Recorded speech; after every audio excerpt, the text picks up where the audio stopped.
இது வந்து வள்ளியூர் பக்கத்தில் கிழவனேரிங்கிற ஊரில் தசராவுக்கு காளிப்பறை கட்டி முத நாள் பூஜை நடத்துகிறாங்க. அப்போ எந்த அளவுக்கு இடி மின்னலோட காற்று அடிக்குதுன்னு பாருங்கள். கொடியேறதுக்கு 4 நாளைக்கு முன்னாடி தான் அந்த ஊரில் காளிப்பறை ஓப்பன் பண்ணுறாங்க. அந்த ஊரில் வந்து அந்த வருஷம் யாருமே காளி வேஷம் போடுறவங்க இல்லை.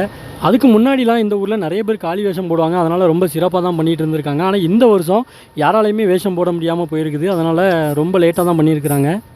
இந்த ஊரில் வந்து தசராவுக்கு காளிப்பறை கட்டுறதுனாலே எப்போவுமே தொடர்ந்து இடைஞ்சலாக தான் வந்துட்டு இருந்திருக்குது.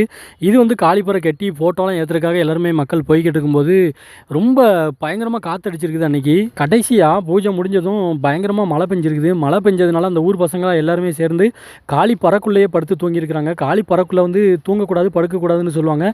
அங்கேருந்து கதை கூட பேசக்கூடாதுன்னு சொல்லுவாங்க. ஆனால் இவங்க எல்லாருமே அங்கேருந்து தான் பேசியிருக்கிறாங்க. இது வந்து மழை பெய்யுறது சாமி பூஜையை மனப்பூர்வமாக ஏற்றுக்கிட்டதுக்கு சமம்.